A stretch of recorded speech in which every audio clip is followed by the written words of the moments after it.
Well, since its inception, Israel has been a nation in turmoil. The story of its birth tells of promises made, promises broken, and prophecy fulfilled. Let's take a look. In May of 1948, as the British Empire withdrew from Palestine, 5 Arab nations sat on the border, ready to invade. The Arabs had 22 countries. They wanted one more, the one the Jews call home.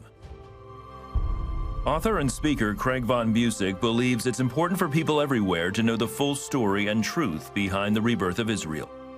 In his book, Am Cyrus, Craig recounts the Jewish fight for statehood and the critical moment when an American president fulfilled prophecy. And please welcome back to the 700 Club, my friend and author, Dr. Craig von Buseck. Good to see you, my friend. Thank you, Wendy. It's so good to be here. Congratulations on your new book, I Am Cyrus. What motivated you to write a book on the rebirth of Israel? Well, there's so much misinformation and outright propaganda out there about Israel. And so she comes under such attack from all different sides. And during a time of worship back in 2012, I was praying and I felt like the Lord said, Israel is about to come under increased persecution. And I want you to write this book about Harry Truman and his involvement with the rebirth of Israel. So that's where it all came from. What's the basic connection between Zionism and the birth of Israel and the former President Harry Truman? They were both born in the 1880s. And so I kind of tell a parallel story of the two coming together then when Harry Truman was president. But really, the connection is that Truman had a Jewish business partner named Eddie Jacobson in Kansas City. And their business was very prosperous the first year, but then in a post-war recession after World War I, it went bankrupt. And yet they remained friends all the way up until Truman was president and was under all kinds of pressure on whether or not he would recognize Israel. And it was his old Jewish business partner that came to see him to say, Harry, do the right thing. And he convinced him to meet with Chaim Weizmann, who was kind of the Ben Franklin of the Zionist movement, and that helped tip the scales. How miraculous was it that Israel prevailed?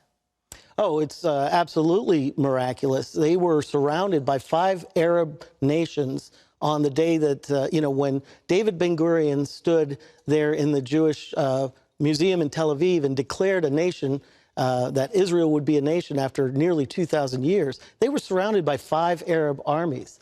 And yet God moved and protected them through the War of Independence. And then, of course, with the help and encouragement of President Truman, who helped to push through a loan to help them get started, they were able to start building their nation. But at one time, Truman would slam the door on anyone who wanted to discuss Jewish statehood. He was totally against it. So what changed his heart? Well, it was Eddie Jacobson, because what had happened is there was all kinds of pressure from the Arabs, from the Jews, from the State Department. The State Department actually undercut Harry Truman and totally went against his policy. He was very upset about this. And so he slammed the door shut and said, I don't want to talk to anyone about the question of Jewish statehood. And so the Zionists knew that the vote was coming up. This was in 1947. They knew that the vote was coming up in the UN, and they were panicked because they didn't know what Truman would tell his people to do. Right. And so they called his Jewish business partner, who was the only one who could get in the White House. Wow. They woke him up in the middle of the night, and Eddie Jacobson flew to the White House and went in unannounced and said, I'm here to see the president. The secretary said, well, just don't talk about Palestine or the Jews. He said, that's the only reason I'm here. And he walked into Truman's office and he said, Harry, I thought you were stronger than this. I thought you could take the heat in this office. This isn't like you. And he said, you know who my hero is, Harry? He said, my hero is Chaim Weizmann. He's an old man now. He's almost blind, but he came all this way just to talk to you, and you won't see him? That's not like you, Harry. So Truman turned his chair around, looked out over the White House lawn, tapped his fingers on the desk, and then turned back and said, okay, you bald-headed bleepity bleep, go ahead and you set up the meeting. And so they snuck Chaim Weizmann in, and between Chaim Weizmann and Eddie Jacobson, they convinced Truman to recognize Israel, and that was the tipping point. And the title of your book is called I Am Cyrus. What's the story behind the title? Well, a year after Truman recognized Israel, this was 1949, the chief rabbi, Rabbi Herzog of Israel, came to visit Truman in the White House. And Truman said, do you know what I did and how I was involved in the rebirth of Israel? And the rabbi said, yes, like Cyrus of old, you were born for this purpose. And Truman had tears in his eyes. Isaiah 45, Cyrus. Yes, Okay. exactly. Cyrus of the Old Testament, Cyrus of Persia. And so Truman had tears in his eyes. He got up and walked over right in Herzog's face and said, "Do you really believe that?"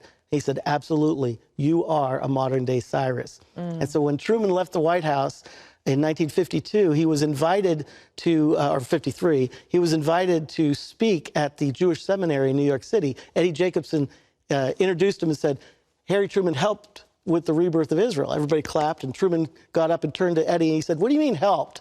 He said, "I am Cyrus."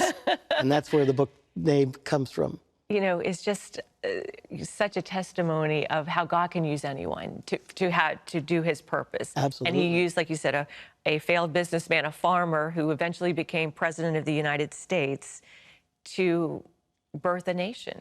Harry Truman never went to college. Harry Truman struggled as a farmer. They always had debt. He failed in business. And yet, he stepped into the White House filling the shoes of none other than the great FDR. That's an amazing thing. God took this man, and at the right time, he brought in a person who was a Bible-believing Christian, had read through the Bible 6 times. His mom called them Lightfoot Baptists because they like to dance, Baptists who like to dance. And he knew his history, and he was the right person for the right moment. And it's an amazing story. Craig, you've written many books, but I know this one is very special to your heart. Absolutely. Why is that? Well, like Winston Churchill said, he said, those who support Israel, those who bless Israel, will be blessed, both as individuals, but he also said as a nation. And he gave a warning to Great Britain and said, we are not supporting Israel, because you read in the book, you'll see Great Britain turned their back on the Balfour Declaration and almost scuttled the rebirth of Israel. And yet God brought godly men in, Balfour and Lloyd George and Churchill himself, who was raised by Jewish leaders who promised his father that they would help raise him. And he brought these key people in a key moments. Yeah. And if he'll do that for Israel, he'll do it for you and I. And I think it was in the introduction, there was David Ben-Gurion, and the British were saying, what document, what evidence do you have that Israel should be a nation? And he holds up the Bible, and he says, this is all I need. Yes. During the Peel Commission, they had just interviewed the Arabs, and they said, you know, Palestine is ours. And so they said to David Ben-Gurion, what's your mandate? And he held up the Bible. He said, this is our mandate. And throughout this book, you'll see how the Bible influenced people that influenced history. Yeah. And so God's hand was on the rebirth of Israel, and I believe his hand is on Israel today. And if we will bless Israel, he will bless us individually and as a nation. Amen. And I love Gordon Robertson does a wonderful introduction as well. And it's just a fascinating book. And it really is, as I said, a thrilling read.